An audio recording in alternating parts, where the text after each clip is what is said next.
कहानी शुरू होती है 1950 में, जहां हमें कुछ पपीज दिखाए जाते हैं। उन्हीं में से एक पपीज बोलता है, मुझे नहीं पता मैं कहाँ हूँ, मुझे कुछ महसूस भी नहीं हो रहा क्योंकि मेरी आंखें अभी खुली नहीं हैं। मुझे नहीं पता कि जिंदगी क्या है और जिंदगी का मकसद क्या है। ये एक जर्मन शेफर्ड पपी होता है जो अपने भाइयों के साथ बहुत मस्ती करता है। ये सब गली के डॉग होते हैं और यहाँ कुछ एनिमल कंट्रोल वाले आते हैं, जहाँ कुछ पपीज को पकड़ के अपने साथ ले जाते हैं और उन्हें कुछ दिनों बाद मार दिया जाता है।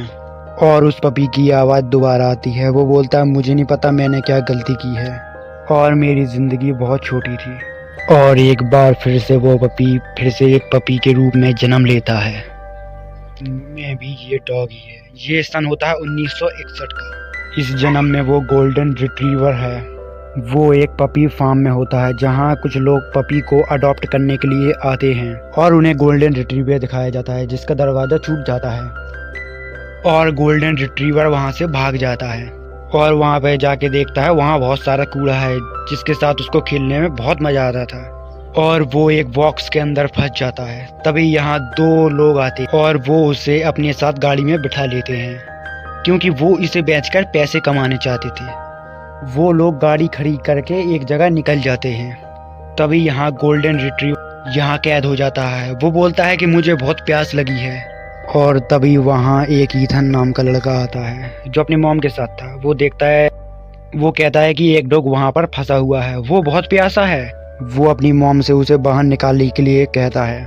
उसकी मॉम गाड़ी का गिलास तोड़कर उसको अपने घर ले जाते हैं। तभी उसकी आंखें खुलती हैं तो वो देखता है उसके सामने एक लड़का खड़ा हुआ है जो उसको बहुत प्यार कर रहा है। गोल्डन रिट्रीवर बोलता है, मैंने डिसाइड कर लिया, मैं इस बच्चे को पाल लूंगा। दरअसल ईथन भी गोल्डन रिट्रीवर को बहुत पसंद करता था और वो अपने डैड से इसकी परमिशन लेता है। हालांकि उसके डैड उसको परमिशन दे देते हैं और ईथन उसका नाम बेली रखता है। बहुत जल्द कि मेरा नाम बेली है और जिसने मुझे अडॉप्ट किया है उसका नाम ईथन है। दोनों एक दूसरे के साथ बहुत खुश रहते हैं, क्योंकि बेली को आज भी अपने जीवन का मकसद पता नहीं है कि वो दुनिया में क्यों आया है। तभी ईथन एक बॉल लेके आता है, जिससे ईथन और बेली दोनों बहुत खेलते हैं। ईथन बॉल फेंकता है और नीचे झुक जाता है। तभी बेली उछल के उसको कैच कर लेता है। ये इन दोनों का गेम है। और साथ ही ईथन डॉग को वॉच डॉग भी कहता है। और धीरे धीरे वक्त बीतता है और ईथन अब बड़ा हो चुका था। वो एक फुटबॉल टीम में है, जो वो एक अच्छा प्लेयर है। और वहाँ पे उसके पिता को दिखाया जाता है, क्योंकि वो लगातार जॉब में फेल होने के कारण अल्कोहलिक हो चुके थे। तभी ईथन और बेली एक मेले में जाते हैं। तभी वहाँ एक लड़की मिलती है। एना और ईथन बहुत जल्दी अच्छे दोस्त बन जाते हैं और इनकी दोस्ती प्यार में बदल जाती है। ईथन एक रात को जब अपने घर पहुँचता है, उसके डैड उसकी मॉम से लड़ रहे होते हैं। ईथन को इस बात पर बहुत गुस्सा आता है, क्योंकि उसके डैड अक्सर ऐसा ही करते हैं। ईथन अपने पिता से बोलता है, आपको यहाँ से जाना ही होगा, आपकी अब कोई ज़रूरत नहीं है और अब घर का मुखिया ईथन ही है। और वहीं ईथन को स्कूल में 4 साल की अच्छा परफॉर्म करने के लिए स्कॉलरशिप मिल जाती है। तो इस बात से उसका क्लासमेट, जिसका नाम टॉड है, वो इस बात से जेलस हो जाता है। तभी वो ईथन के पिता के बारे में, उसकी गर्लफ्रेंड के बारे में उल्टा सीधा कहता है। तभी ईथन को बहुत गुस्सा आता है। तभी उसके मुंह पे एक पंच मारता है। जब ईथन घर पे सो रहा होता है तब वही उसका क्लासमेट उसके घर में आग लगा देता है। ईथन और उसकी मॉम, उसका डॉग दरवाजे से नहीं निकल सकते, इसलिए पहले रस्सी से अपनी नीचे मॉम को उतारता है और इसके बाद अपने डॉग वेली को, जिसकी रस्सी वहीं छूट जाती है। ईथन को ऊपर से कूदना पड़ता है। कूदने की वजह से ईथन के पैर में फ्रैक्चर हो जाता है। तभी उस हॉस्पिटल ले जाया जाता है। वहीं पे टॉड भी छुपा होता है, जो सब कुछ देख रहा था। और तभी वैली उसके ऊपर क्योंकि वैली जानता है कि उसी ने ही घर पे आग लगाई है। तभी वहाँ पुलिस वाले भी आ जाते हैं, उसको गिरफ्तार कर लेते हैं। ईथन फिर कुछ दिनों के बाद अपना दादा दादी के घर वापस आता है। उसके पैर में फ्रैक्चर है, क्योंकि अब वो फुटबॉल नहीं खेल सकता है, इसलिए उसकी स्कॉलरशिप भी रद्द हो जाती है। वहीं फिर एना मिलने आती है। ईथन एना से ब्रेकअप कर लेता है। वो बोलता है, बस हमारा सफ़र यहीं तक था, क्योंकि मैं तुम्हारी ज़िंदगी में बोझ नहीं बनना चाहता है। इसके बाद ईथन और एना के रास्ते अलग हो जाते हैं। ईथन फिर स्कूल चला जाता है ताकि वो अपने फार्म संभाल सके। वेली ग्रैंडफादर के साथ ही रहता है। पर अब वो बहुत बूढ़ा हो गया था और वो बहुत ज़्यादा बीमार हो जाता है और बेली की आंखें बस ईथन को ढूंढ रही थीं और आखिरी बार ईथन उसको गुड बाय करने के लिए आता है। यहाँ पर ख़त्म हो जाता है। फिर कहानी शुरू होती है 1980 में और एक बार फिर से बेली एक डॉग के रूप में जन्म लेता है और उसे अपना पिछला जन्म याद है और वो ईथन को चारों तरफ ढूंढ रहा होता है पर ईथन उसको कहीं नहीं मिलता। वो एक पुलिस डॉग है, यानी कि बॉम्ब ढूंढना, जान बचाना उसका काम है और जो उसका ट्रेनर, उसका मास्टर होता है वो बहुत सीरियस होता है।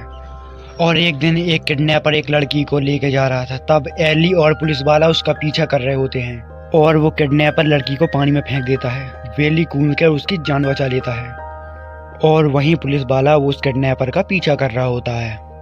जब किडनैपर पुलिस वाले को गोली मार रहा होता है तभी वहाँ बेली आ जाता है और वो उसके हाथ में काटना शुरू कर देता है। तभी इंस्पेक्टर की जान बच जाती है। हालांकि किडनैपर गोली चलाता है पर वो गोली बेली को लग जाती है।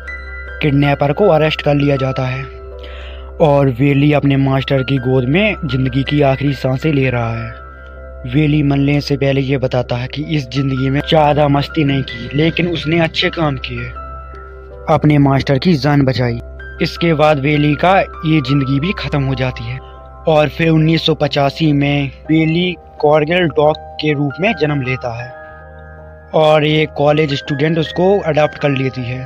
उसका नाम रखती है टीनू और टीनू उसकी ज़िंदगी में खुशियाँ लाना चाहता है।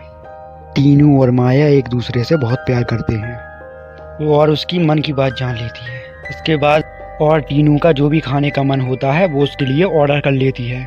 इस वजह टीनू का वेट बढ़ जाता है, इसलिए उसको डॉक्टर के पास ले जाया जाता है। डॉक्टर बोलती है कि उसको वॉक, इसलिए माया टीनू को एक पार्क में ले जाती है और टीनू भागना तो क्या, दौड़ना भी नहीं चाहता था।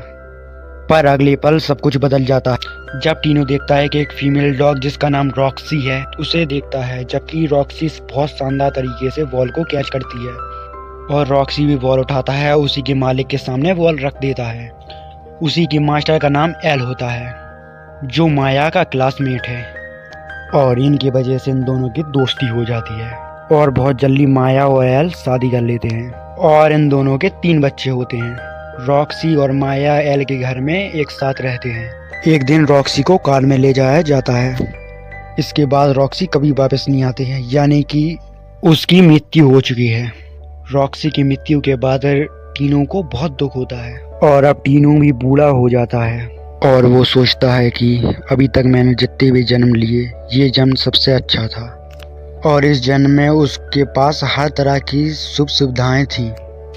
और इसके बाद टीनू की आंखें बंद हो जाती हैं, पर उसकी ज़िंदगी का सफ़र यहीं पे ख़त्म नहीं था। एक बार फिर से 2014 में वो डॉग के रूप में जन्म लेता है और उसको एक वेंडी नाम की लड़की अडॉप्ट कर लेती है और उसका नाम रखती है वेफल। और वेंडी का हस्बैंड उसको बिल्कुल पसंद नहीं करता था, इसलिए वो कहता है इसे घर के अंदर लाने की ज़रूरत नहीं है और वेफल को घर के बाहर रहना पड़ेगा। कई साल बीत जाते हैं। एक बार वेंडी का पति रेफल को अपने साथ ले जाता है और वो उसे जंगल में छोड़ देता है और वो अपनी ज़िंदगी से बोर हो चुका था और वो डिसाइड करता है कि वो वापस नहीं जाएगा और वो एक फार्म में पहुंचता है कि उसे एहसास होता है कि यहाँ वो पहले भी आ चुका है। तब वो बताता है कि अपने दूसरे जन्म में ईथन के साथ वो इसी फार्म में रहा करता था और वो चारों तरफ ईथन को ढूंढना शुरू कर देता है और ईथन उसको दिख भी जाता है और वो भागते हुए ईथन की तरफ खुशी से जाता है और उसे वो चाटना प्यार करना शुरू कर देता है और वो बोलता है कि मैंने तुम्हें ढूंढ ही लिया। पर ईथन उसको नहीं पहचानता था क्योंकि इस जन्म में उसका नाम वेफल है और ईथन उसे खाना देता है। ईथन बोलता है कि तुम्हें अपने घर जाना होगा, पर वेली बोलता है कि मेरा यही घर है और ईथन दरवाजा बंद कर देता है, पर वेली वहाँ से हिलता भी नहीं है। इसलिए ईथन उसे एक डॉग फार्म में छोड़ देता है ताकि उसे कोई अडॉप्ट कर ले, पर ईथन को भी नहीं रहा जाता, पर इसीलिए वो अगली सुबह उसको वहाँ से ले आता है, यानी कि ईथन ने उसको अडॉप्ट कर लिया होता है। और वेली देखता है कि उसकी बहुत अकेलापन है, वो इस अकेलापन का दूर करना चाहता था। दरअसल अना के साथ ब्रेकअप होने के बाद कभी शादी नहीं की। एक दिन वेली घर से बाहर निकल जाता है और अना के घर के बाहर खड़ा हो जाता है हालांकि उसको अना दिख भी जाती है। तभी ऐना उसके गले पे वैच देखती है, उसके ऊपर लिखा होता है बड़ी। दरअसल ईथन ने उसका नाम बड़ी रखा हुआ है और वैच के दूसरे तरफ ईथन का नाम होता है। अभी ऐना बड़ी को यानी कि ईथन के घर ले जाती है, जहाँ पर ये दोनों एक दूसरे को देखकर बहुत खुश होते हैं। यहाँ हैना बताती है कि उसके हस्बैंड की मृत्यु हो चुकी है और ईथन भी उससे माफी मांगता है। वो बोलता है कि मैंने तुम्हें अपनी जिंदगी से दूर कर दिया, ये इसके लिए माफ कर दो। कहती है कि ये बहुत पुरानी बात हो चुकी है और ईथन उसे डेट के लिए कहता है।